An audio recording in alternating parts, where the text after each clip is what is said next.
Ok, alors aujourd'hui on est avec Patrice. Bonjour Patrice. Salut, ça va? Ça va et toi? Non, mais c'est un vieux truc c'était les inconnus, je crois. Ah ouais? Salut, ça va? Ah ouais? Un truc dans ce goût-là. Ouais. On va parler des inconnus aujourd'hui Non, on ou... va pas parler des Ah inconnus d'accord, aujourd'hui. non, c'était juste pour faire la petite intro. Voilà. De quoi on parle alors aujourd'hui? Bah, écoute, je t'avais proposé de parler de la pression sociale Mhm. que tout le monde subit de manière générale et continue tout au long de sa vie, Ouais, depuis la naissance, hein, ouais. avec les parents qui mettent la pression sur les enfants. Et... Les parents, mais non. Mais bien sûr. Mais de quoi tu parles?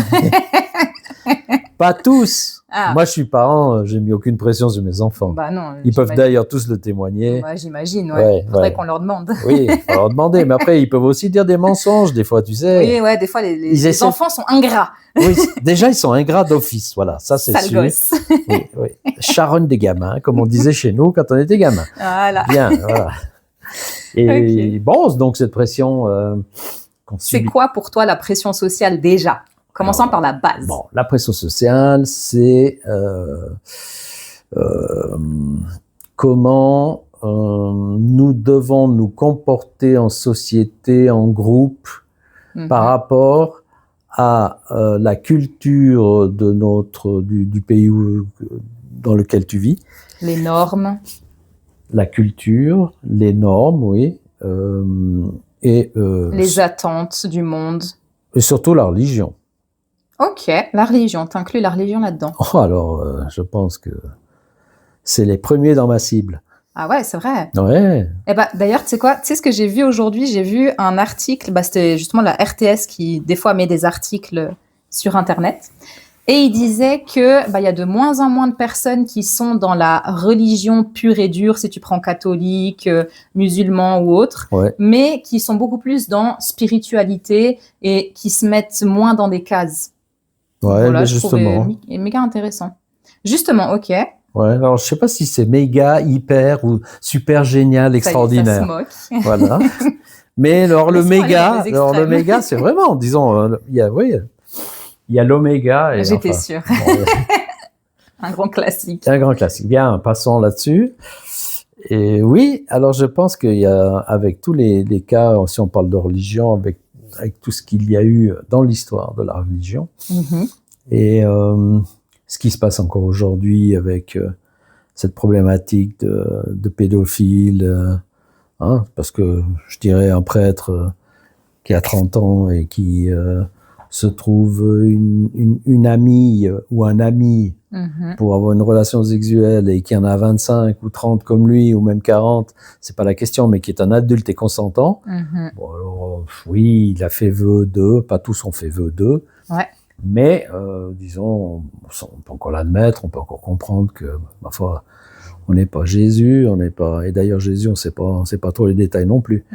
On est d'accord, Jésus jusqu'à 30 ans, voilà, il arrive à 30 ans, il a commencé à prêcher, de 0 à 30, oui, à 0, la naissance, on dit youpi, c'est Noël. Alors, on a le recensement de la population à ce moment-là, qui fait que, au lieu de naître à Nazareth, il est né à Bethléem, je crois.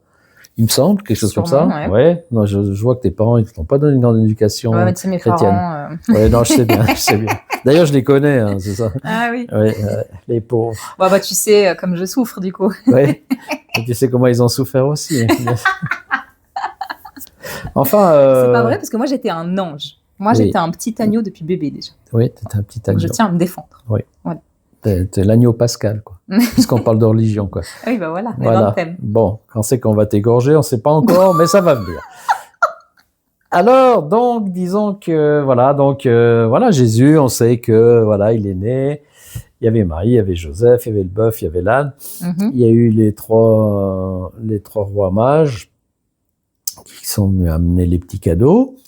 Donc, on connaît cette histoire-là. Ensuite, personnellement, au catéchisme ou ailleurs, parce que j'ai dû en faire, j'ai dû le subir, on ne sait pas il semble qu'il ait des frères et sœurs. Certains disent oui, d'autres ils disent oui, mais c'était Joseph avait déjà peut-être une autre femme puisqu'ils étaient peut-être juifs. Est-ce qu'il avait le droit d'avoir plusieurs femmes? Je sais pas. Je sais pas regarder encore cette histoire. Mais on sait rien. Jusqu'à 30 ans, mis à part le fait que quand il est arrivé à 30 ans, il y a eu des témoins qui ont dit que voilà, il a commencé à prêcher pendant 3 ans, puis à 33 ans, et voilà, il a été crucifié. Bon. Maintenant, la chrétienté qui a suivi a imposé, alors plus qu'une pression sociale, je dirais c'est une pression psychologique. Hein. Il y a des affaires de, je sais pas si, je suis pas très structuré quand je commence comme ça, mais. Non, mais c'est sympa aussi, vas-y. L'idée, c'est que il y a eu la pression de l'Église pour avoir des biens, qui fait du chantage, qui essaye de faire peur, le diable, qui est parti dans certaines inventions qui étaient écrites nulle part avant, je sais pas, 1400, 1500, notamment pour le purgatoire. Après, juste une petite parenthèse, j'ai posé une fois la question à un prêtre, il me disait, mais ce purgatoire qui était inventé, hein, certains, ils avaient le passe-droit pour pas passer par le purgatoire, hein, souvent si tu payais. Ouais. Système un peu de money, d'argent. Voilà, c'est sûr. Si tu payes, tu vas au paradis. Ah ben c'est clair, hein, les riches ils passent toujours avant les pauvres, c'est connu. Et plus tu payes, plus ton paradis est luxueux. Ouais, voilà. Moi j'aimerais la clim et tout, je l'ai demandé, mais... Moi je veux le buffet à volonté. Le buffet à volonté, voilà. Ouais, pas mal. Et bon, et enfin, là je me perds un peu.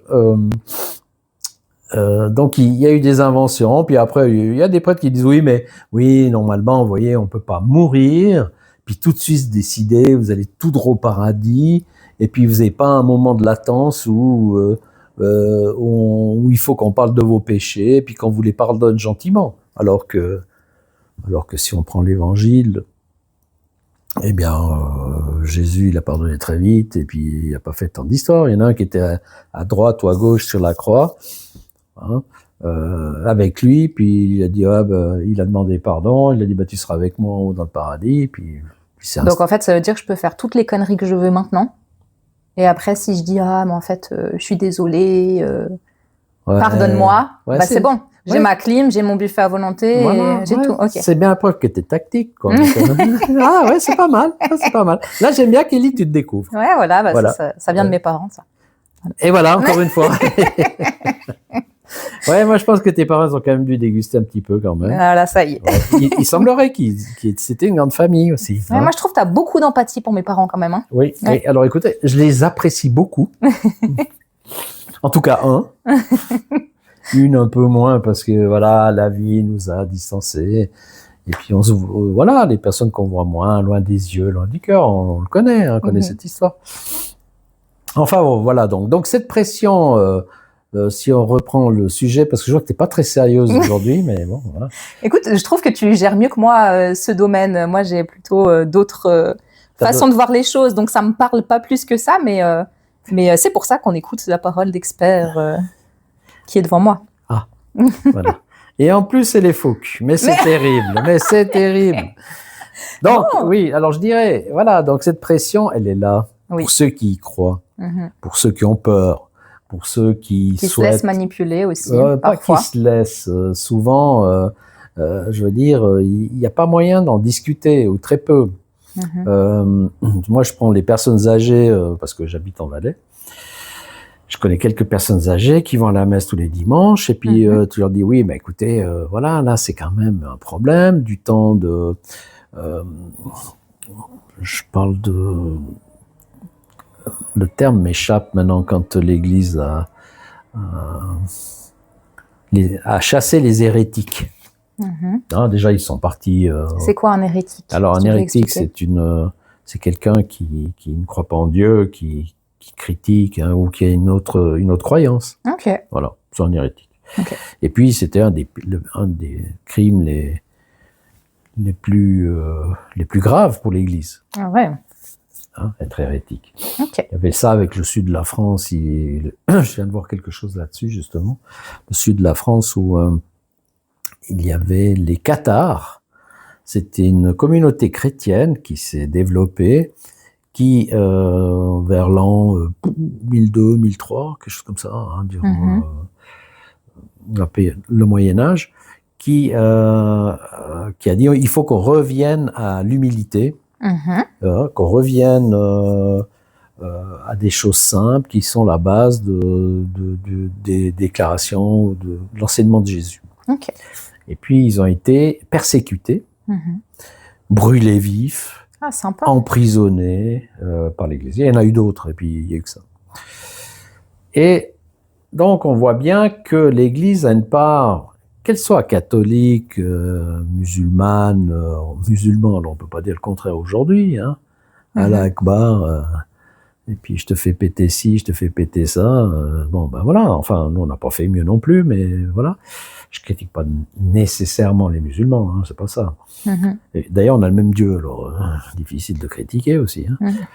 Mais voilà, donc ils ont mis une pression, ils ont, dans leur intérêt, aussi peut-être par conviction un petit peu, parce qu'ils sont convaincus d'avoir qu'ils ont raison, ils sont convaincus que c'est Jésus, que c'est Dieu, et puis que ça c'est, on peut pas en parler, on peut pas discuter, il y a pas de négociation possible à ce niveau-là. Ouais. Voilà. Donc ça c'est une pression sociale quand on est enfant, hein. Il faut se baptiser, alors les protestants se baptisent à 16 ans, les enfants, les catholiques je crois à 8 ou 9 ans. Ça, c'est pas bébé qu'on se fait baptiser? Et puis, ah oui, non, c'est le, ouais, t'as raison, oui, on se fait baptiser bébé, et puis on fait. Après, c'est la confirmation. La première communion, ouais, voilà, j'ai confondu. Ouais, voilà. Ah, okay. Juste. Oh, bah pour une fois que je dis pas une connerie. Juste, non, mais t'as raison, le baptême se fait très vite parce que, selon l'esprit catholique, si je me trompe pas, hein, alors ça, il faut que tout le monde contrôle et puis qu'il fasse, hein, eh bien, l'enfant, s'il décède, il peut pas aller au paradis. Ah ouais. Voilà, parce qu'il a pas été baptisé. Ouais. Voilà une pression sociale. Oui, c'est vrai ça. Ouais. Hein, on dit voilà, vous allez le baptiser, sinon il va pas au paradis. Donc c'est un peu genre un chantage, c'est un peu, ou alors c'est un fait, il peut pas y aller. Mais c'est marqué où? Nulle part. Jésus s'est baptisé à 30 ans. Je veux dire, il n'était pas baptisé avant.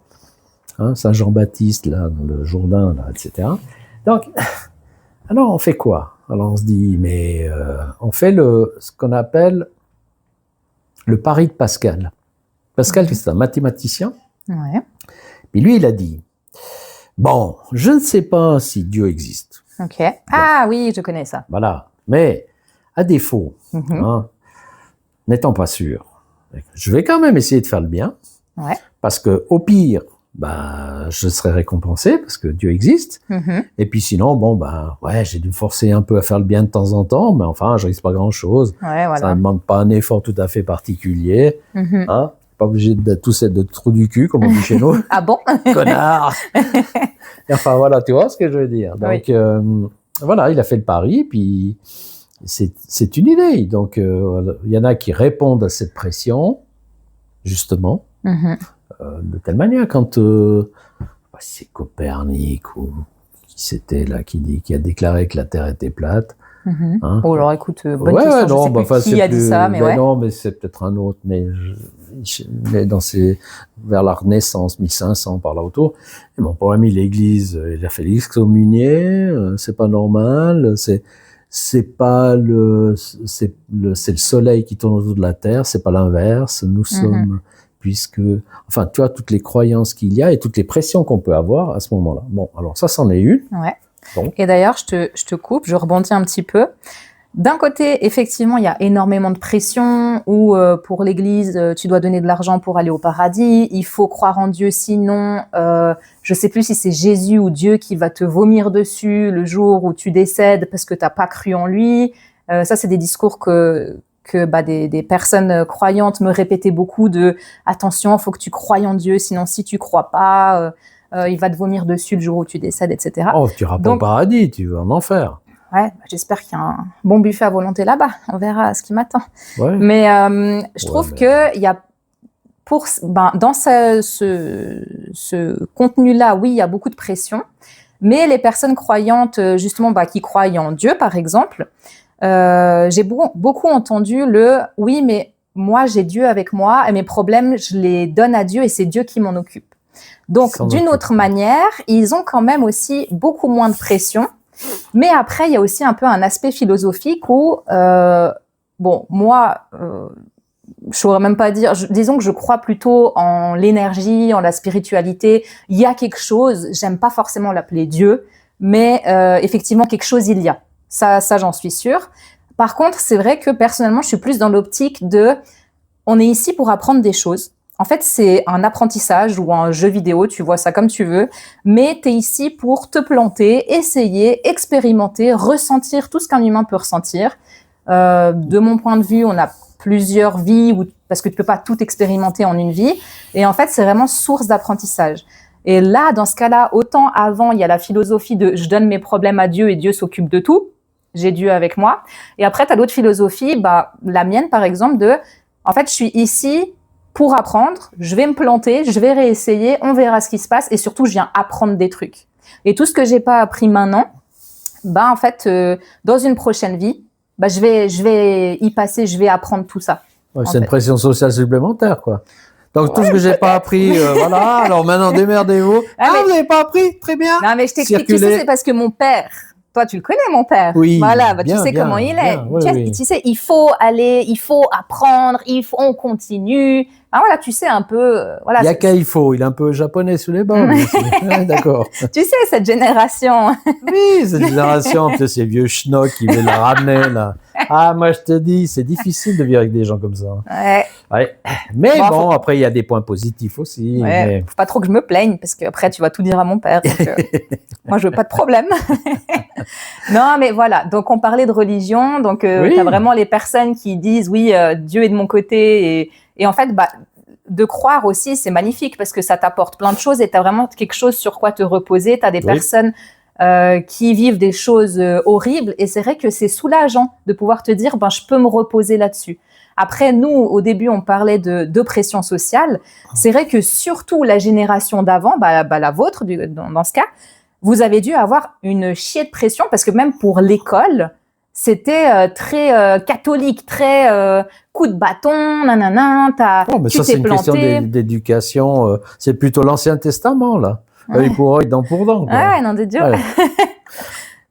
donc, voilà. Oui, alors, j'ai connu des personnes, j'ai travaillé avec, je me rappelle, un gars sur Lausanne, qui était adventiste. C'est-à-dire c'est un chrétien, mais quand je dis ça, je suis même pas sûr. Mais oui, il croit en Dieu. Non, mais il croit en Dieu comme nous. Ouais. Sauf qu'ils ont un truc très sympa. Je fais pas du prosélytisme pour les adventistes. C'est seulement que lui, il disait, mais moi, tout ce qui m'arrive, tout ce que je vis, toutes les expériences que je vis, je les vis dans un bonheur constant. Ouais. Parce que j'ai la foi. Parce que je me sens tellement bien comme ça, je me sens soutenu. C'est ça, ouais. Voilà, donc, et puis, la vie me paraît plus belle comme ça, et puis, dès qu'il a découvert cette manière, il me dit, j'ai plus de coups de blues, si je peux en avoir, ça dure pas longtemps. Ah ouais, quelle chance, ouais. Non, quelle belle façon de vivre, franchement. Ah ouais, alors lui, vraiment, puis très positif, toujours le positif. Maintenant, moi, j'ai pas été creusé en apparence, et son comportement et sa manière de faire, c'est tout à fait sympathique. C'est au niveau relationnel, c'est bonheur de discuter avec des personnes comme ça, parce que dans le fond, ils sont jamais, ils peuvent être dans la critique, mais ils sont pas dans l'attaque. Ouais. Voilà, mais ils peuvent être dans la critique, comme tout le monde d'ailleurs. Donc ils peuvent être authentiques finalement. Alors authentique. Mais pas passif-agressif, juste authentique, dire ce qu'ils pensent, être. On peut être authentique en étant agressif et puis négatif et puis on est authentique parce qu'on est fait comme ça. Voilà, congruent, c'est ça le terme. Ah, congruent. Ouais. Tu fais ce que tu es et ce que tu penses. Donc tu es vraiment aligné en fait, c'est ça. Cette maladie là c'est quoi, de Charcot? Ah ouais. Ouais, alors ça, c'est pas très drôle. Non, Ça. je sais pas, c'est une maladie où les gens, ils voudraient pas dire, mais ils envoient chier tout le monde. Ah, la tourette. Ah, de la tourette, voilà. Ouais. Oui, la tourette. D'ailleurs, j'aime bien la tourette, ça me fait penser à une petite tour, c'est bon, hein. Non, la tourette. Bon, Moi, j'aime on bien s'égare. Non, c'est féodal, j'aime bien ce côté de la tourette. Mais enfin bon. Donc, il y a la religion qui peut être une première pression sociale. Qu'est-ce qu'il y aurait d'autre qui pourrait... Une terrible pression sociale qui a fait beaucoup de dégâts, à mon avis. D'ailleurs, partout où il y a la religion, il y a une guerre. Il y a la guerre. Ouais. Alors que le point commun logique de toutes les religions, c'est l'amour et le soutien les uns aux autres. La paix. C'est censé être ça, vraiment le point commun du monde entier au niveau religieux. C'est censé être ça. Et finalement, comme tu dis, il y a de la guerre partout, quoi. Il y a de la guerre partout, mais il y a surtout de la guerre où il y a des religions. Parce que les religions provoquent la guerre. Ouais. Alors, tu vas passer ça sur ton YouTube, là, il y en a qui vont hurler à la mort, donc, hein, quand on va dire. Ouais. Mais moi, je pense que il y a eu, ça a commencé avec les croisés, etc., peut-être même avant.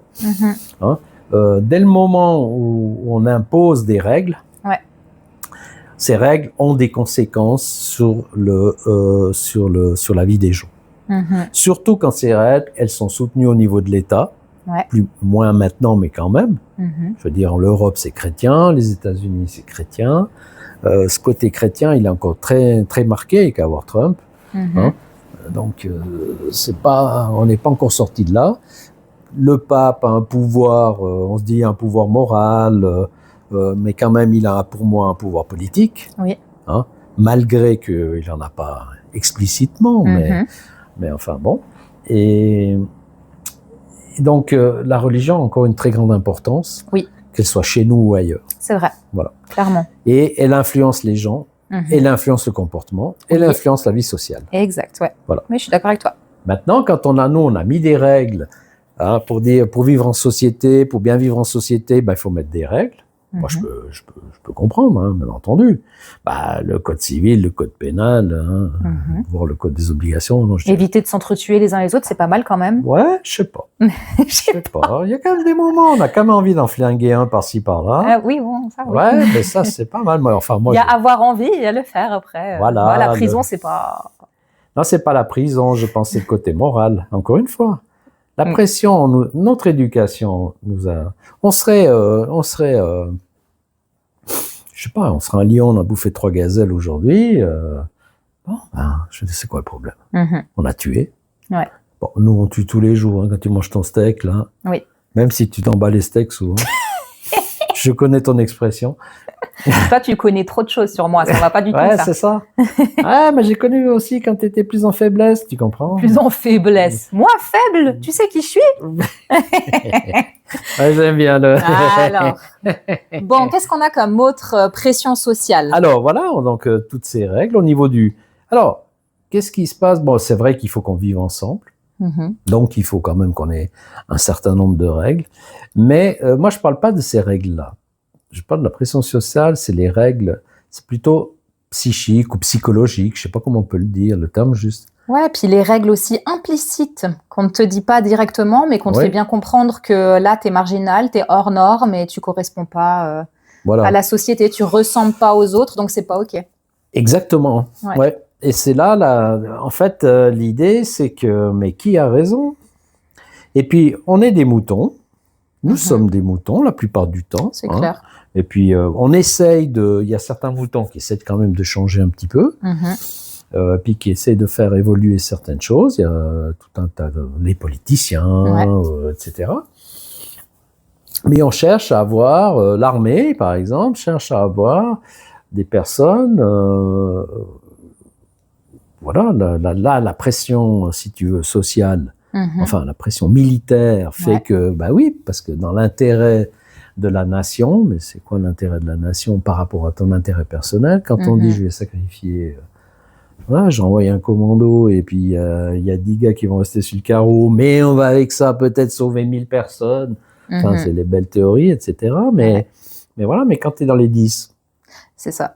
Et voilà, encore une fois, donc on essaye de dire, voilà, mais tu vois, c'est aussi une pression de dire, mais écoutez, vous devez faire votre service militaire, les objecteurs de conscience, on vient encore de le faire, on diminue les possibilités d'être objecteur de conscience, parce qu'il manque quand même suffisamment de crétins qui doivent sauter au front le cas échéant. Crétin et pas crétin. Parce qu'encore une fois, les militaires vont dire ton machin Patrice là, et alors il a pas tenu compte de ci, de ça, et tes enfants, et ta famille, et tous ces éléments-là, parce que s'il y a la guerre, il faut bien pouvoir se défendre, enfin, etc. Oui, c'est vrai. Il y a une part de ça. T'as toujours de tout, il faut voir tous les facteurs, il faut voir tous les angles, il faut prendre la chose globalement et pas juste d'un point de vue, c'est vrai. Il faut voir un peu tous les facteurs. Mais le problème intervient quand, alors voilà, des pressions sociales dans les entreprises. Ouais, c'est ça, en fait. Dans les parents qui disent mais j'aimerais bien que tu sois médecin. C'est ça, en fait, dès que tu nais, déjà, depuis tout petit, tu as cette pression sociale, mais parce que, par exemple, si je prends les parents, ils ont aussi beaucoup de pression sociale, parce que les parents qui ont de jeunes enfants, déjà, quand l'enfant, il est bébé, et puis que tu as, je sais pas, les beaux-parents qui te disent « Ah, mais tu sais, tu devrais t'en occuper comme ça, tu devrais faire ci, tu devrais pas faire ça », tu as déjà une pression sociale. Oui. Ensuite, l'enfant... il grandit de nouveau. C'est plus familial que social, disons. Ouais, là, c'est familial. Voilà. Après, l'enfant, il grandit. On est en train de regarder, est-ce que le tien, il a déjà fait ça? Est-ce qu'il est déjà propre? Tu vois, moi, le mien, il est déjà propre. Donc, il y a cette pression-là. Après, quand il y a la concurrence. Il y a la concurrence, la compétition.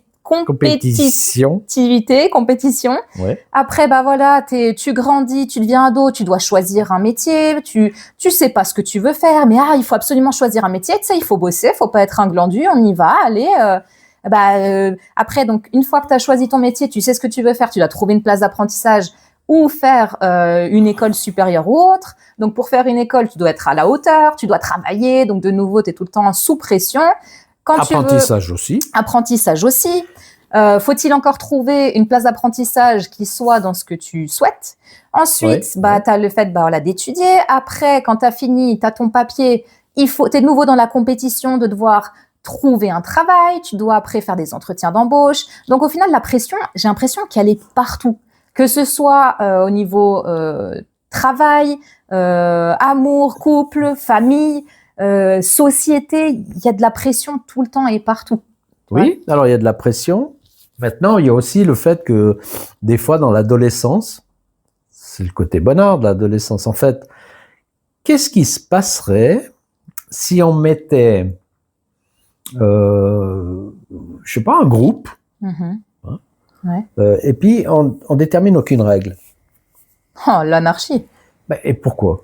Parce que... Est-ce que ça peut pas se faire instinctivement? Moi, je pense, de mon point de vue, que c'est... tu sais, avant, j'étais éducatrice de l'enfance, et on disait toujours que les enfants, ils ont besoin de règles, mais pas trop. Ils ont besoin de règles principales. Par exemple, tu prends la sécurité.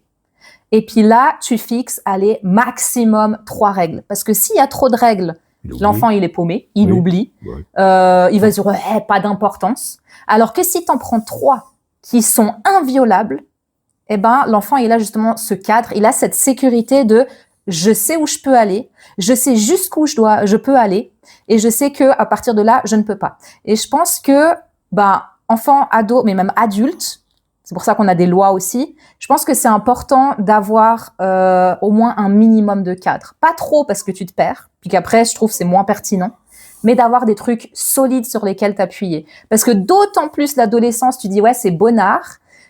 Oui et non, il y a des trucs bonnards, mais il y a aussi tout ce changement corporel, la puberté, dans ta tête, mais c'est le bordel. Tu deviens beaucoup plus agressif et tu t'en rends pas compte. Enfin, demande à mes parents. Et puis, tu te sens en décalage avec le monde. Et puis, tu te dis, mais purée, déjà, tu penses que toi, tu as tout compris, alors que non. Pourquoi je dis ça? Pourquoi je dis ça? Parce que moi, je suis pas d'accord avec ça. Vas-y, développe. Je te dis, je suis pas d'accord. Pourquoi? Parce que si on dit, OK, on met pas de règles. Ouais. D'accord. Qu'est-ce qui va se passer? Mais tu dis, toi, tu es conditionné. Dans cette pression sociale, tu viens de faire l'exemple type de la pression. Voilà. Il faut donner des règles. Oui, mais pas trop. Parce que c'est le standard. Parce que c'est comme ça qu'on m'a appris. Parce que c'est comme ça qu'on doit faire les choses aujourd'hui. Alors que si instinctivement, l'enfant, on lui donne pas de règles, parce que tout le monde est, disons, subit une pression, de guillemets, ou une influence en tout cas. Hein, tu vois, l'exemple le plus flagrant, c'est tu vas dans une salle d'attente, t'es le premier, paf, t'es tout seul. Ah ouais. Hein? D'un coup, il y a quelqu'un qui entre. Ben, je veux dire, l'environnement a changé. Oui. Hein? C'est plus la même chose. Ouais. Tu n'es plus.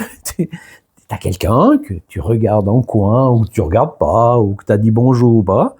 Mais le contexte a changé et c'est plus le même. C'est plus le même principe. Donc, automatiquement, tout le monde, d'une manière ou d'une autre, d'enfant à adulte, on est sous une certaine influence, un certain regard, une comparaison, parce qu'on raisonne comme ça, dans le fond.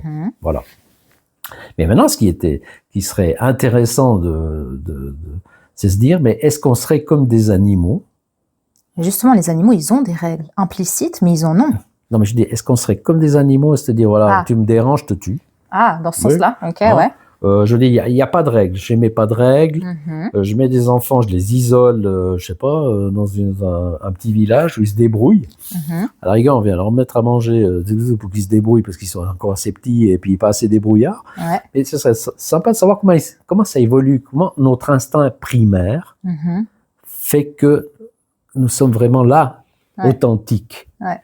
Tandis que de parler d'authenticité, hein, en disant parce que en répétant des règles qu'on a entendues et qu'on a subies ou dans lesquelles on est persuadé que c'est une bonne chose, eh bien, on peut plus dire qu'on est vraiment authentique. On est conditionné. Oui, bon, ça c'est clair, ouais. Voilà, c'est ça l'idée. Alors maintenant, si on prend, tu m'as dit, oui, mais si on fait un petit podcast comme ça, c'est aussi pour que il y ait des personnes qui puissent réfléchir à ça. Mais moi, je pense que ceux qui sont, entre guillemets, asociaux, hein, qui sont sortis de ce contexte, ou qui ne veulent plus en entendre parler. Ouais. C'était un peu la période, toi, t'as pas connu ça, parce que t'étais pas encore né, mais la période hippie, ou mai 68, c'est des révoltes qui interviennent parce que ces pressions sociales, économiques et autres, hein, donc, tu prends l'ensemble de ces pressions, fait que c'est souvent la jeunesse, parce que pourquoi c'est la jeunesse? Parce que la jeunesse, elle est encore ouverte, à mon sens. Ouais. Elle se remet en question, donc elle réfléchit. Ouais. Hein, alors que à un moment donné, à ton âge, par exemple, Kelly, tu seras déjà dans le mouton type. Très bien. Donc là, je suis un mouton type. Voilà, t'es le mouton type qui rôde dans son pré. Ouais, bon, moi, un mouton, c'est mignon, ok? Ouais, dans ton pré carré. Et que tu as des limites, hein, tu as des barrières autour, et tu broutes là. Et tu broutes là, et c'est tout. Je vois pas de quoi tu parles, je me sens pas du tout visée, je suis pas un mouton. Ce que je veux dire par là, c'est qu'après, à partir on peut dire, d'un certain moment de ta vie, tu rentres dans le moule.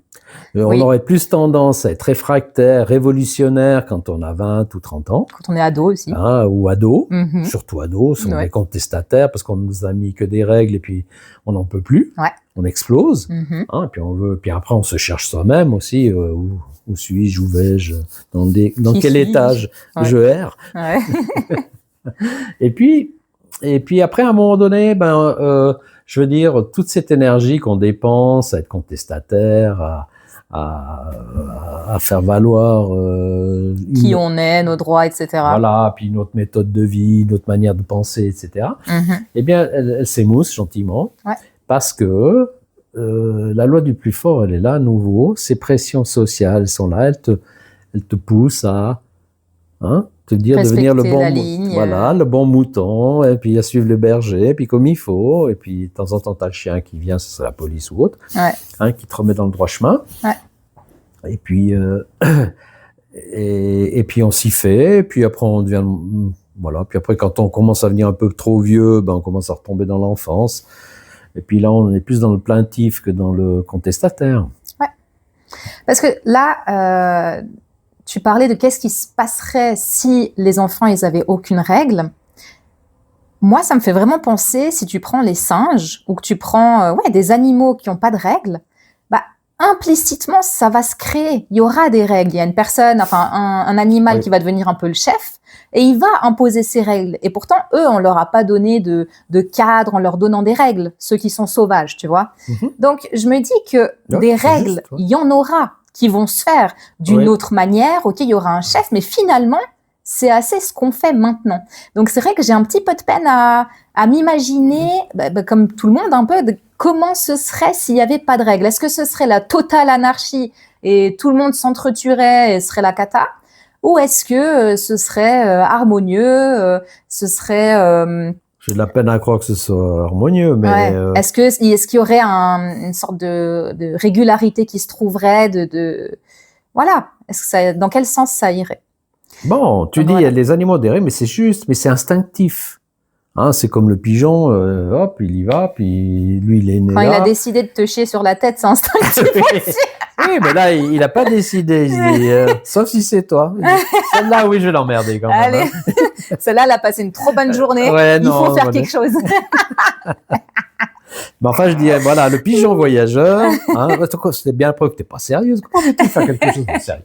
Et pourquoi être toujours sérieux dans la vie? Oui, c'est vrai, ça aussi. Alors le pigeon voyageur, instinctivement, il a dans ses gènes quelque chose qui fait qu'il va revenir, puis que il va revenir où il est né. Les singes, comme tu dis, effectivement, il y a aussi une pression du groupe. D'ailleurs, quand tu vois ces singes, il y a des singes qui sont aussi exclus dans les groupes. Tu sais, pour s'inclure les uns les autres, ils vont se chercher les poux dans les têtes, là, ces petites bêtes. Enfin, pas les poux, mais les puces, les trucs comme ça. Ouais. Et ils expliquaient qu'il y a des singes qui étaient un peu marginaux, merci. Et puis, ils les mettaient de côté et ils allaient pas leur chercher les puces. Donc là aussi, de nouveau, dans l'espèce animale, si t'es différent ou que t'es un peu à côté, pouf, on t'exclut du groupe, en fait. Oui, le mouton noir.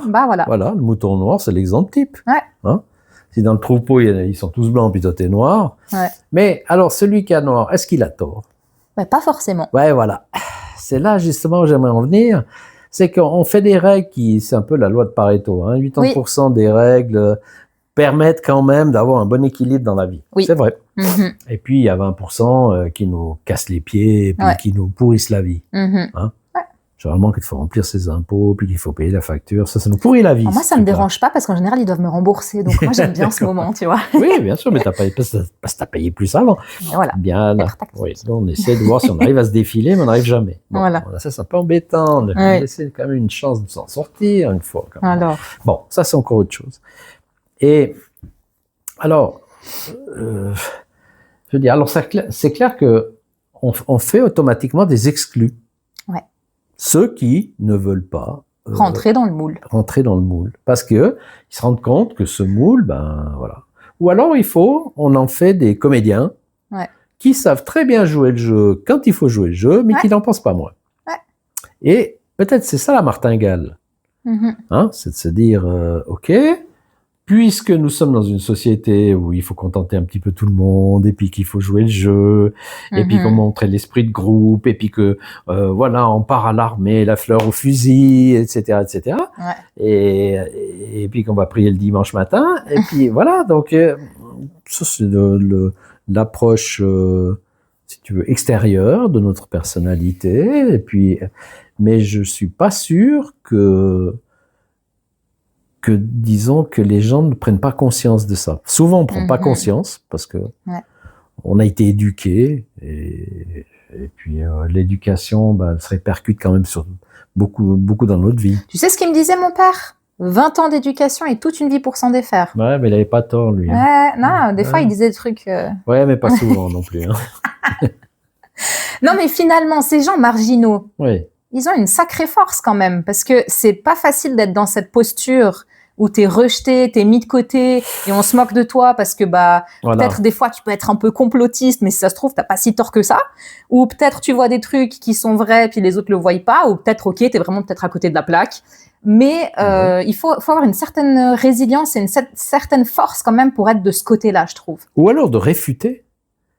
Parce que on parle des anarchistes, ouais, mais c'est le bordel. Non, mais des fois, ils réfutent ce système. Ouais. En disant, mais moi, je veux pas l'accepter. Et puis, ma foi, ça fait partie de... Il n'y a pas de règle sans exception. Ouais. Ça fait partie du jeu. Hein, mais maintenant, qu'est-ce qui déguste ces gens-là? Ah ouais, ça c'est clair. C'est pour ça que je dis, il faut une sacrée force quand même.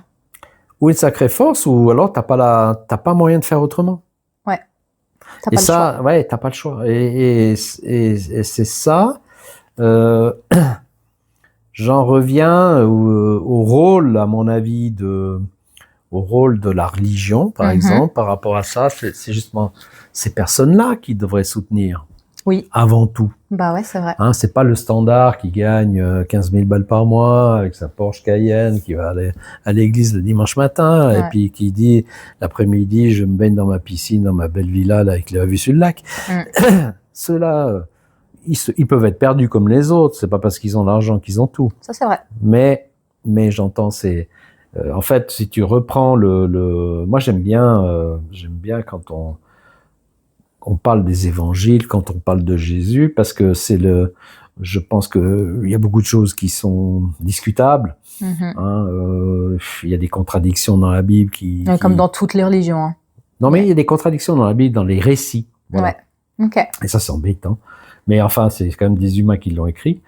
Mais en fait, c'est lui qui démontre un amour incommensurable. Pour inconditionnel. Oui, inconditionnel. Ouais, non, il y a des conditions quand même. Pour ses semblables, il est défendu cette prostituée ou cette femme qui avait trompé son mari. Il s'est occupé des gens qui étaient aveugles ou qui avaient des maladies, enfin, etc. Donc, il a plutôt démontré que c'est là son action. Exactement. Hein? Et c'est pas tant entretenir les riches. Bon, après, c'est bien, c'est important d'entretenir les riches si tu veux avoir des positions dominantes. Ah oui, bon, ça. Ah, voilà, si tu veux faire un peu de politique. Ils font plus de politique dans l'église maintenant. Ouais. Mais enfin, la politique, ils en font quand même. Ouais. Mais d'une autre manière. Voilà, mais ils l'ont toujours fait. Ouais. Hein, c'est eux qui nommaient les rois. Enfin, pas qui les nommaient, mais qui les consacraient. Rends-toi compte, le roi, il vient, il se met à genoux, et puis t'as le pape qui le consacre roi. Donc, tout double importance de ce phénomène religieux. Hein. Le pouvoir qu'ils ont. Mais ils ont un pouvoir qui est terrible. Ouais. Terrible. Et surtout avant. Beaucoup plus. Alors, avant. Maintenant, les gens, ils sont discrédités aussi, beaucoup. Ils ne prêchent pas ils ne donnent pas l'exemple de l'évangile. Hein, je veux dire, humilité, amour de l'autre, etc. Oui, il y en a qui sont fantastiques. Mère Teresa. Ouais, voilà. Mais comme partout, encore une fois, ils sont humains eux-mêmes, mais ils ont aussi leurs forces et leurs faiblesses. Mais qu'il n'y a pas toujours la congruence dont on parlait avant. Voilà, exactement. Ouais. Mais enfin, bon, voilà, c'est vrai que ceux qui sont mis sur le côté, ceux qui sont, ou qui se sentent à côté, ils ont ça aussi. Ouais, qui se sentent à côté, qui se disent, mais moi, j'ai pris conscience que tout ce consumérisme, toutes ces pressions qu'on me met quand je suis petit, il faut absolument que je sois avocat parce que comme ça, etc., etc. Ça commence par les parents et ça finit par les entreprises et puis ça se termine par l'Église. Eh bien, il y en a qui réfutent, qui ont un courage, voilà, puis qui sont cohérents avec ce qu'ils pensent. Et puis il y en a d'autres, peut-être, voilà, qui comme moi, par exemple, où on peut dire, ouais, moi, je suis pas tant d'accord avec toute cette histoire, ça me plaît pas tant. Je vais essayer de faire changer certaines choses. Je vois que mon pouvoir est quand même très restreint. Mais je joue le jeu. Je joue le jeu, mais j'en pense pas, moi. Voilà. Et puis, mais, alors, l'authenticité, là, se pète la gueule, quoi.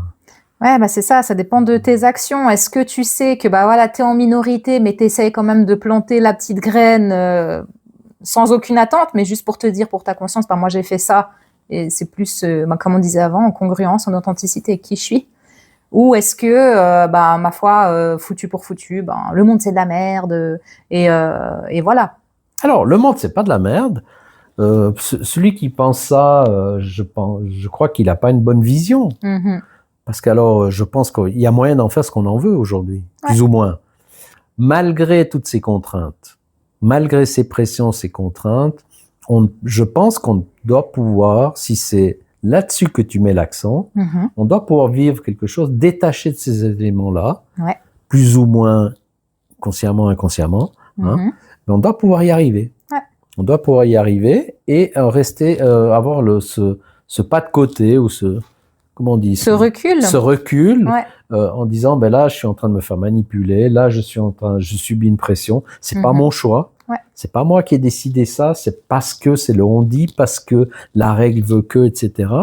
Et puis, je pense que ça, déjà, de le faire par rapport à soi, par rapport à ses idées, c'est ça. Mais en respectant le contexte général, eh bien, on commence à venir vers l'authenticité qui est prônée ici un peu, Voilà, qui est prônée ici en disant, c'est vrai, cette authenticité, ben, elle est là, c'est par mes décisions, sans avoir nécessairement besoin de critiquer. Obligé. On peut dire, mais moi je prends mes décisions, et puis si on la joue finaux, et puis si mes choix, ils sont en relation avec mes idées, malgré que mes idées ont été influencées par X, Y ou Z, ou par des événements, ou par des contextes, des concepts ou autres.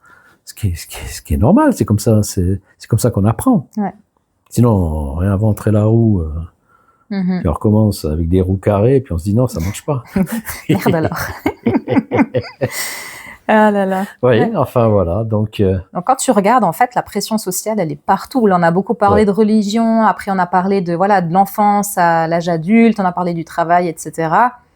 Mais même les petites injonctions, quand tu vois, par exemple, si tu regardes le physique, il faut avoir, pour les hommes, un physique d'athlète, il faut être un bâtiment, quoi, parce que sinon, t'es trop maigre et ça va pas. Mais attention, faut pas être trop gros non plus. Si t'es une femme, oh mon Dieu, attention, t'as 2 kilos en trop, t'es obèse. Enfin, et direct, je dois être parfait. Et en fait, j'ai l'impression que dans cette vie, mais ça, c'est après à chacun aussi à remettre en question ce qui vraiment le rend heureux et ce qui vraiment le remplit, le nourrit. Mais on est beaucoup dans, je dois atteindre un certain modèle, que ce soit physique, psychique, intellectuel, au niveau du statut social, du travail, je dois gagner tant par mois, je dois faire ci, je dois faire ça. Et au final, ok, t'as tel et tel, il est docteur, il a fait l'université, il a tout réussi avec 6 de moyenne, il gagne 20 000 par mois, il roule en Porsche, tous les week-ends, il se barre en Espagne, en vacances, et voilà, il a une femme, des enfants, voilà. Est-ce que vraiment il est plus heureux que nous? Ok, il a le statut social, il a tout, mais au bout d'un moment, je pense que là, c'est important de se remettre en question et de se dire, ok, ça, c'est le succès, le bonheur défini par la société, mais est-ce que c'est mon bonheur défini par moi-même? Non, non, moi, tout con, mon bonheur, c'est vivre des moments simples et puis faire des choses qui me font du bien. Et j'ai pas forcément envie de faire un métier où je gagne 20 000 francs par mois. Oui, ce serait cool, hein, on dit pas non. Mais j'ai pas envie de faire des choses pour faire plaisir aux autres. D'ailleurs, c'est pour ça que j'ai changé 50 milliards de fois de métier, où je me plante et je recommence, parce que je suis plus, d'ailleurs, dans cette pyramide de Maslow, où c'est justement, j'apprends tout le temps ça à mes élèves, t'as plusieurs piliers. Pour ceux qui connaissent pas la pyramide de Maslow, c'est la pyramide des besoins. Que ce soit pour l'enfant ou l'adulte, à la base, t'as les besoins physiologiques qui vont te permettre de survivre. Après, t'as les besoins de sécurité. Ensuite, tu as les besoins d'amour et d'appartenance, où tu as besoin de sentir que tu fais partie d'un groupe, d'où la difficulté d'être un peu marginal. Voilà. Ensuite, tu as les besoins d'estime, de savoir que tu es une bonne personne, que tu as de la valeur, que tu es respecté, que tu es important. Et ensuite, tu as les besoins d'accomplissement, où là, c'est trouver du sens à ta vie. Et j'ai l'impression que maintenant, en tout cas pour ma part, je suis énormément dans ces besoins d'accomplissement, où en fait, tant pis si je vais faire 50 formations, tant pis si les gens critiquent parce que, oh mon Dieu, mais elle sait pas ce qu'elle se veut, celle-là, elle change 15 fois de métier par année, tant pis. Moi, ça me rend heureuse.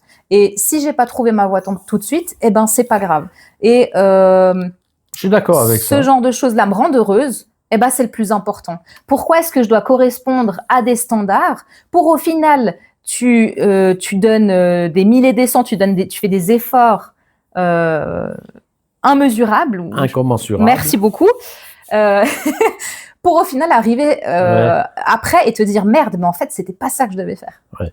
Alors ça, ça c'est encore une autre question, parce que je dirais, on peut, chaque fois qu'on part dans quelque chose, puis qu'on est convaincu et passionné, on va y mettre de l'effort. Mais parce que tu es convaincu et passionné, pas parce que les autres te demandent de le faire. Alors, tout à fait d'accord avec ça. Mais il n'empêche, l'effort, il le faudra quand même le fournir. Ah, bien sûr. Voilà. Ah, mais l'effort n'est pas synonyme de souffrance. Pas forcément. Non, justement pas. Voilà. Justement pas. À la rigueur, même, on va le rechercher. C'est ça. Hein, je veux dire, tu sais, ceux qui font la course, ils font Sierre-Zinal. Je prends un exemple comme ça. Hein. Ouais. Je veux dire, la fille à mon amie, elle fait Sierre-Zinal en 4h30, hein, déjà 31 km, 2500 mètres dénivelé. Faut être maso pour faire ça. Non, mais franchement, faut avoir un petit grain dans le cerveau. Mais si tu nous entends, on te félicite. Bravo. Non, mais si tu nous entends, alors, je vais la nommer Jessica. Si tu nous entends, je te félicite. Voilà. Mais bien sûr que je la félicite. Je la trouve exceptionnelle. Ouais. C'est fantastique. Mais disons, je veux dire, avant on courait parce qu'il fallait chasser. Ouais. Hein, maintenant, on sait plus quoi faire de notre vie. Il faut qu'on court parce que pour être parce que ça remplace quelque chose. C'est ça. Et là, tu parles de course, mais ça peut être tout con, faire le ménage ou faire quelque chose, ou même pour toi, ou lire un livre ou autre.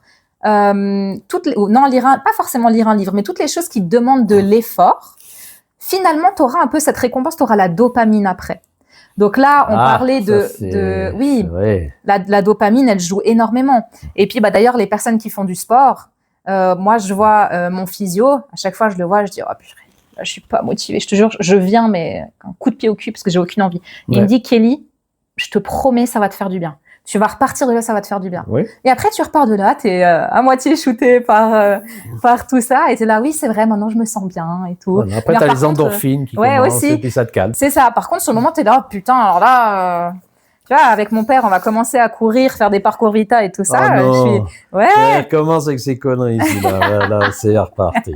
Mais ça lui fait du bien, parce que tu vois, alors tu dis, pourquoi on est là à se torturer, à aller courir? Oui, parce qu'on est de nouveau, on est trop sédentaire. Autant avant, on devait aller courir pour chasser, etc. Autant là, une fois que tu as fait toutes les tâches que tu avais à faire, qu'est-ce que tu fais? Comment tu bouges, quoi, finalement? Oui, alors parce qu'on nous a dit maintenant, on a la théorie de Maslow, on en a parlé, on a les 5 fruits et légumes par jour, c'est important. Les oméga 3, t'en as parlé, les oméga 6 et 9 et 12 et consorts, parce que, mais bon sang, mais tout ça, c'est une grosse prise de tête quand même. C'est une grosse prise de tête. Et puis c'est aussi une belle influence, je veux dire périodique, modale, parce qu'aujourd'hui, c'est dans le vent, c'est comme ça. La nourriture a pris une importance primordiale, c'est vrai. Ouais, mais d'autant plus qu'elle a changé de qualité, donc c'est vrai. Oui, alors bien sûr. Moi, j'ai connu je disais à mon ami, j'ai dit, mais j'ai goûté gamin ce qu'était le vrai poulet élevé. La ferme. C'était pas une ferme. Ils avaient une maison de village, hein, mais enfin une maison. Et puis il y avait un petit cabanon avec 20 mètres carrés prévu pour les poules et les lapins. Mais quand ces poules et lapins, quand les poules mangeaient du blé, du maïs, et ils faisaient des poulets jaunes. C'est ça. Et puis mais le goût. Et puis quand je comprends que quand on a connu ces goûts, c'est difficile après de s'adapter à ce qu'on nous présente aujourd'hui. Voilà, ce qu'on nous présente aujourd'hui, je ne vais pas critiquer ou l'un ou l'autre. Je sais pas, la Migros, on dit la Migros parce que c'est un des plus connus. Ouais, oui. Voilà. Mais là, ça me fait beaucoup rire parce qu'il y a, si on parle du sujet nourriture très brièvement, il y a j'écoutais un cuisinier 2 étoiles Michelin, je crois, qui est à Genève. Ouais. Et puis il dit, ça fait 20 ans que j'essaie de refaire les goûts de quand j'étais gamin et j'arrive pas.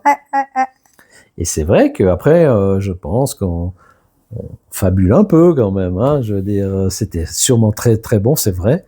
Mais après, on idéalise. C'est vrai que le cerveau, il aurait tendance à faire ça aussi.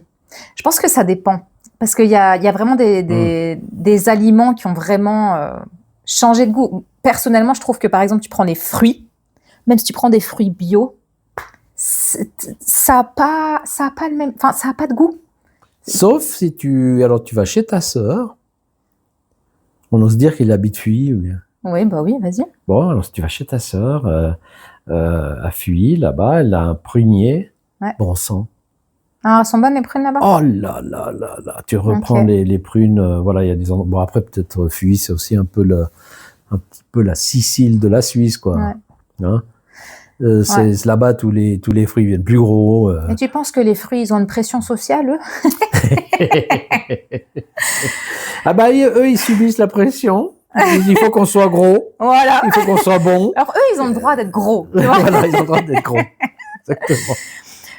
Oui, enfin voilà quoi. Mais c'est vrai que c'est une thématique intéressante et je pense qu'il y a vraiment de la pression sociale partout et que bah voilà, au tout début je parlais que dans mes croyances à moi, on est vraiment ici pour apprendre, tester, faire des essais-erreurs, Ouais. se replanter, réessayer, apprendre, voir tout ce que l'humain peut ressentir et je pense que bah voilà, on est là Alors, aussi je confirme. pour Si tu prends je t'ai parlé des dans le sud de la France, là, ce mouvement Qatar, Ouais. Hein, ils disent, eux, leur raisonnement, c'est soyons humbles, etc. On revient à l'essentiel. Ouais. Hein, si on veut suivre, disons, voilà, une règle, celle de Jésus, hein, par exemple, et parce qu'ils disent l'enfer, c'est ici. Oui, ouais. Voilà, ouais. l'enfer, c'est ici. Alors, ici, on va essayer de faire au mieux, mais parce que demain, on nous a promis quelque chose de nettement mieux. Mais l'enfer, c'est ici. Ouais. C'est pas l'enfer de Dante. C'est ça, ouais. Qui est l'enfer. Ouais, c'est pas forcément les flammes, le diable et tout ce qui va mais non, avec. tout ça, c'est un peu, voilà. Enfin, ça, c'est pour le côté religion. Mais après, on confond pression et pression, règles et comportement et peut-être encore un autre élément qui me vient plus à l'esprit, mais oui, on met des règles et puis après on dit oui, mais ça c'est une pression. Oui, mais une règle c'est une pression d'une certaine manière. Oui, on peut. Ouais, parce qu'il y a ce que les gens attendent de toi et de toi, qu'est-ce que tu fais avec ça finalement? Est-ce que tu choisis de rentrer dans le moule pour correspondre à toutes ces attentes et puis répondre à cette pression dans le sens positif pour correspondre à tout ça? Ou est-ce que, comme tu disais avant, tu réfutes et tu t'essayes quand même de pas trop sortir du moule pour pas être trop rejeté par la société et pour que tu puisses quand même, entre guillemets, vivre correctement? Mais tu réfutes la chose aussi. Alors si tu veux, les jeunes que moi j'ai connus, moi j'étais dans les années pop, hein, c'était Woodstock, enfin il y a beaucoup un élément très anticonformiste. Ouais. Anticonformiste. Alors ça sert à rien, parce que ça on le constate sur le moment, voilà, t'es jeune, t'as 16 ans, t'as 18, t'as 20 ans, et puis on est anticonformiste, on est contre le règlement, on est contre toutes ces règles, c'est pas normal, etc. On va se battre là contre. Ouais. Puis on voit qu'après, tous ces jeunes-là, où ils sont chefs d'entreprise que j'ai connus, hein, où ils travaillent dans une boîte ou une autre, où ils ont tous bossé, ils ont tous voulu leur petite maison ou leur appart, et ils ont tous voulu partir en famille au bord de la mer, enfin, etc. C'est standard, c'est schéma type qu'on connaît. Ouais. Et dans le fond, on le voit que, à la rigueur, même si, c'est ce que je disais tout à l'heure, si t'es le mouton noir, je dis, mais joue le jeu, dans le fond. C'est un peu le pari de Pascal, tu vois, un peu. Tu dis, joue le jeu. On fait, je joue le jeu, je donne le change, donc ça me permet de vivre correctement. Ça me permet de vivre correctement, on va pas me stigmatiser. Voilà. Hein, je vais pas, mais après je peux faire partie de gens comme moi qui aiment ce côté réfractaire, etc. Et puis on peut se réunir, on peut faire un contexte à part. Mais dans le contexte général, puisque c'est la majorité, puisque la force est du côté de cette pression. Du côté obscur. Du côté, voilà, même quand on est en plein jour, du côté obscur. Même avec la lumière et une bougie. Alors voilà, donc peut-être ce qu'il faut donner comme message en disant, mais je pense pas que tout le monde est d'accord avec le système dans lequel il est en train de vivre. Ouais, c'est ça, j'allais dire. Je pense qu'on n'est pas. On n'a pas l'unanimité. On n'est pas si peu que ça. Je pense qu'on est même beaucoup plus que ce qu'on pense à ne plus vraiment se sentir à sa place dans ce fonctionnement. Et puis, Exactement. Là, donc, tu as vraiment répondu à la question que j'allais te poser, justement. Tu m'as devancé. J'allais te demander, alors, comment, pour clôturer ce podcast, finalement, comment on fait pour rester dans le moule, mais quand même garder sa congruence, son authenticité, garder ses valeurs et avoir sa conscience. Manico, tu nous as répondu. Voilà. Ou alors, il faut lire Karl Marx, encore une fois. Karl Marx, qui est celui qui a inventé le communisme. L'égalité entre l'un et l'autre. Mais c'était pas un sociologue? Ouais, enfin, non, c'était plutôt politique. J'ai dû écrire son prénom dans mes dossiers. Ok, bref. Oui, à voir. Non, mais c'est une plaisanterie parce que, en fait, ils ont essayé dans les pays soviétiques, dans l'Union soviétique, de faire quelque chose d'égalitaire, malgré qu'il y avait une diaspora enfin, pas une diaspora, une équipe, enfin, je sais pas comment le dire, mais on voit que l'être humain n'était pas adapté à ça. Mais c'était bien de l'avoir inventé. C'était bien d'avoir fait un essai. Bon, voilà. Ouais. En tout cas, je trouve que c'est vraiment très intéressant. On a pu voir un peu tous ces aspects. Est-ce qu'il y aurait une dernière chose que tu aimerais partager ou un conseil pour les jeunes générations Que viva la révolution. Provisoire. Voilà. Provisoire. La révolution provisoire. Ouais. Donc l'adolescence, quoi. Oh, même plus. Ouais. Non, il faut la vivre, il faut le vivre ces moments. Oui. Si après on change, moi je te donne juste un élément. J'ai ma fille par exemple qui travaille. Laquelle? La première ou la deuxième? Les deux. Ouais. Les deux, elles travaillent plus à 100%. Ouais. Hein? Ces deux nanas, d'ailleurs, elles travaillent à 50, 60, 70, je sais pas exactement parce que ça peut être variable. Et puis, alors là, le raisonnement de l'adulte, c'est oui, mais elles sont jeunes, c'est maintenant qu'elles peuvent le faire, c'est pas quand elles auront 60 ans qu'elles auront envie de travailler à 100%. C'est vrai. C'est des raisonnements. On entend beaucoup ça. Ouais, on entend beaucoup ça, parce qu'on se dit, mais on comprend pas, maintenant que vous êtes en forme, etc. Puis moi, je trouve que c'est bien. C'est bien parce que bon, voilà, c'est sortir un peu du moule. Oui. Et c'est aussi de décider où sont mes valeurs. Ouais. Hein, qu'est-ce qui sont les choses les plus importantes pour moi? Et alors que les vieux de la vieille, comme moi, par exemple. Hein, parce que moi, t'es pas vieux, toi. Non, mais les vieux de la vieille, je veux dire, ça veut dire qu'ils ont de l'expérience, quoi, les forts, quoi. Eh bien, qu'est-ce qui se passe? Bah oui, on y va, on fonce. Parce que oui, on va avoir une maison, oui, on veut construire une famille, oui, etc., etc. Ouais. Et puis on est parti tête baissée là-dessus, sans s'écouter soi-même. Hein, et puis on était bien dans le moule. Ouais. Hein, puis maintenant, on vient sortir des théories avec des podcasts avec Kelly. et puis on vient réfuter ces choses-là. Oui. Mais dans le fond, voilà, j'étais dans le moule. Et puis à un moment, je pense que plus on en parle, plus, disons, on s'arrête pour y penser, pour y réfléchir, plus on se dit, oui, ça a plein d'avantages, ce monde, mais on commence à comprendre aussi les inconvénients, et puis qu'il faut trouver des systèmes pour améliorer encore un petit peu tout ça. Ouais. De nouveau, hein, nous ou le monde, on est toujours en train de s'adapter, on est toujours en train de remettre en question, d'essayer des changements, enfin, ça bouge, c'est pas... Tant mieux. Et puis, c'est pas linéaire. Et je pense que aussi, tes filles, elles ont cette chance justement d'avoir la possibilité de faire ça parce que leur métier ou parce qu'elles ont le soutien à côté qui va avec ou pour je ne sais quelle raison. Parce que je pense que pas tout le monde peut se permettre ça.